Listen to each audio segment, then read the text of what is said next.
Type 3 Hypersensitivity by Brian Lee. Presented here is the table of contents. The topics will be discussed today will be hypersensitivity and the other types of it, a basic introduction to what type 3 hypersensitivity is, the disease pathology, the diagnosis and immunological basis, problems with vaccines, if any, the epidemiology, the treatment, cures, and prevention strategies available for this disease, a study on therapeutic plasma exchange, and references. To easily access the table of contents during the presentation, an image is presented in the bottom right corner of slides and can be clicked on to be sent back to the table of contents. Directly clicking on the word slides in the parentheses of the correlated topics will send you personally to a specific slide of the presentation.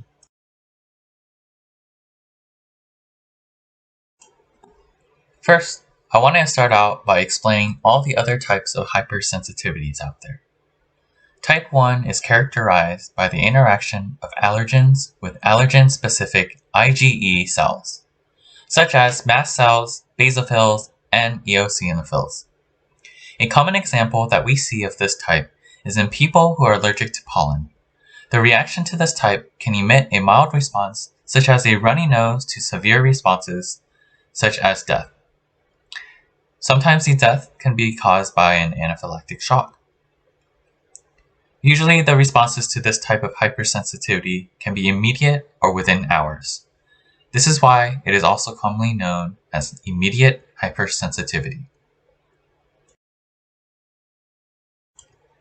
Type 2 is characterized by chemically reactive molecules interacting with IgG. What happens is the chemical part can change some structures of the surface epitopes of cells, which essentially causes a different response to IgG. IgG perceives this as a foreign antigen and therefore emits an inflammatory response that can damage healthy tissue. This process tends to take a bit longer than immediate responses and can emit the response within hours. We commonly see this in patients who are taking penicillin. Type 4 is characterized by mediated antigen-specific T cells, such as CD4 or CD8 T helper cells. A common occurrence happens when the skin comes in contact with materials such as nickel. It can cause CD4 T helper cells to recognize the peptides of the nickel residues, and that can cause an inflammatory response around that area of the skin that was in contact. In relation to CD8 T helper cells, this commonly happens in the case of contact with poison ivy. CD8 T helper cells react to the oil left by the poison ivy and can cause the CD8 T helper cells to attack that part of the skin. This response can take 1 to 3 days, thus given the name of delayed type hypersensitivity, or DTH.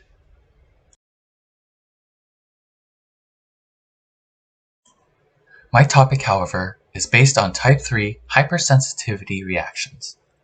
Type 3 hypersensitivity reactions are categorized by small immune complexes of antigen and IgG that deposit in the walls of blood capillaries, lung alveoli, or kidney glomeruli.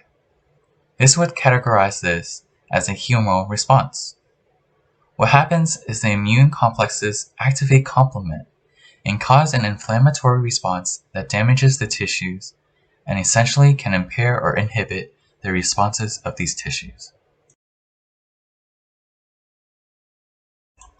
This can happen in some cases when antibodies and immunoglobulins are derived from non-human animals. We know this because some diabetic individuals experience type 3 hypersensitivity to animal-based insulin, such as cattle-related bovine or pig-related porcine insulin. Type 3 hypersensitivity can also be caused by autoimmune responses against self-antigens. We see this commonly in systemic lupus erythematosus, as this is an autoimmune disease that targets areas such as blood vessels, kidneys, and lungs. You may also see it labeled as serum sickness, and that's because the reaction can be triggered by large doses of soluble antigens administered to the veins via serum.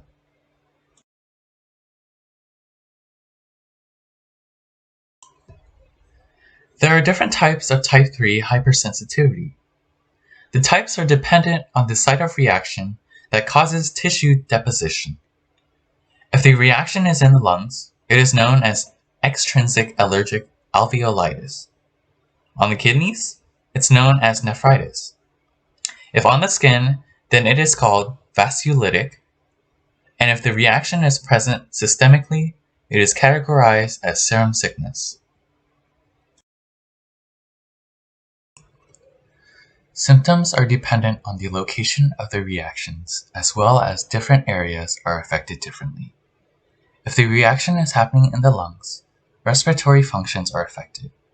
This could be symptoms such as coughing, unusual breathlessness, wheezing, or even a tightness feeling in the chest. If this reaction is happening systemically, you start to notice fevers, sweating, myalgia or muscle pain, aching joints, as well as headaches and other flu-like symptoms. For vasculitic skin, you start to see symptoms such as pruritic rashes and hives. Pruritic rashes are known to be irritating and noticeable as they are red and range in different sizes depending on how severe it is. In the case of nephritis, Mayo Clinic states that the functions of the kidneys are affected, and the kidneys are actually inflamed. This can lead to impaired kidney functions and can lead to symptoms like blood in urine, protein in the urine, high blood pressure, and even kidney failure.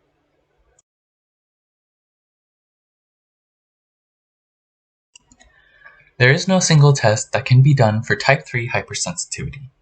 Because it could be in different areas of the body, in order to be diagnosed, the origin of the reaction must be traced. For the most part, it starts with a physical examination of the area. Sometimes it's running blood work and looking at blood count or the antibodies that are present in the individual. Because it is based on the humoral response, looking at the antibodies that the individual's body made can help with securing a diagnosis. For lungs, you can look at throat culture and even do physical examinations as well as look at X-ray scans. Generally, total IgG levels are elevated for the most part. For the diagnosis of SLE, if there is a presence of anti-dsDNA and anti-Smith antibodies, it is very indicative of the diagnosis of SLE. Checking for complement levels is also something they can test for, and imaging usages of CT scans or even X-rays can be involved to look at the body internally. For skin, you can test through skin biopsies and do skin culturing or even do a skin prick test to test for allergic reactions. Renal biopsies can be done to test the kidneys for lupus nephritis. You can also use urinalysis and even look at the protein to creatinine or the PT ratio.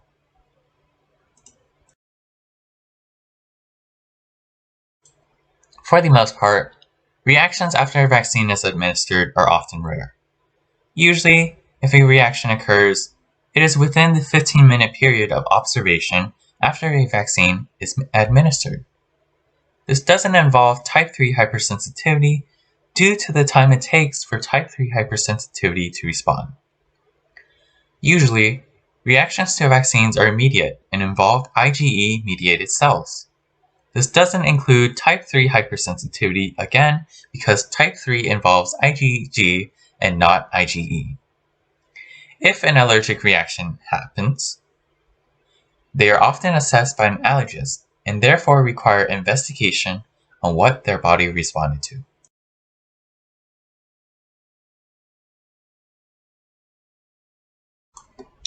Type 3 hypersensitivity is hard to monitor due to the fact that it is abnormal and therefore rare.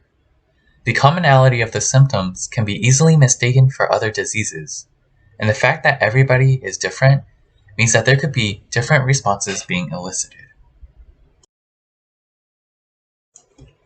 Are there any risk factors? Yes, there are risk factors for everything. In fact, there are plenty of complications that come with this disease. In some cases, there are miscarriages in individuals with SLE. This should be made aware to individuals who are considering having children.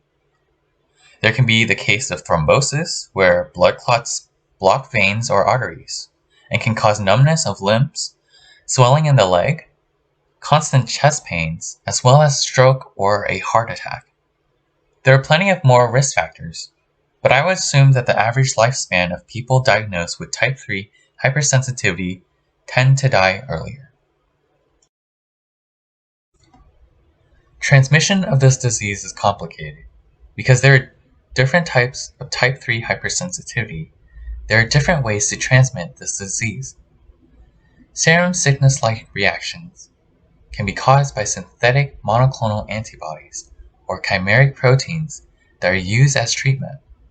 Usually, these synthetic monoclonal antibodies are prepared from animals such as rabbits, horses, or even mice.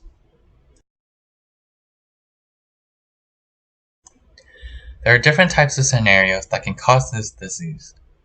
It can originate from infectious diseases such as hepatitis B and bacterial endocarditis. These are continuous sources of antigen that form circulating immune complexes that can cause a type 3 hypersensitivity reaction.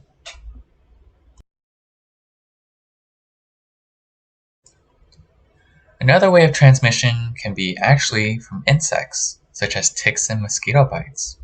These bites can directly cause serum sickness.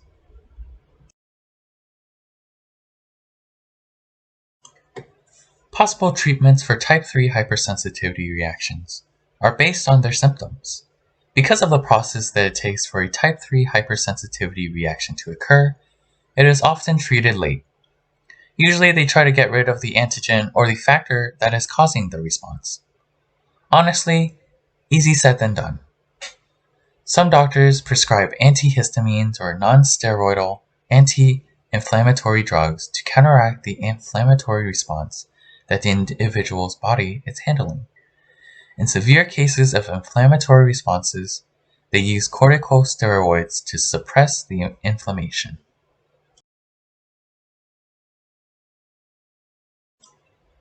In recent studies, they found that using human-derived antibodies or proteins instead of monoclonal or chimeric antibodies can help prevent type 3 hypersensitivity reactions.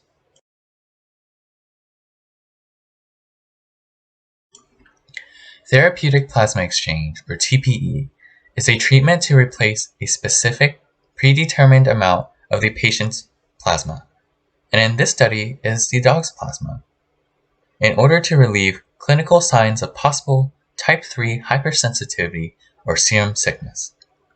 This study was done recently in Germany around March 2022. The figure shown is that of the serum albumin concentration before and after the therapeutic plasma exchange treatment. The full arrow indicates the before, and the dash arrow indicates the after response. They found that there was an increase in serum albumin concentration after the treatment, and this was an indication that the treatment was a success, and that TPE should be considered in dogs with type 3 hypersensitivity. With this study, it opens up the question of whether TPE will work on other mammals as well as humans. Only time can tell, and possible more treatments can be available.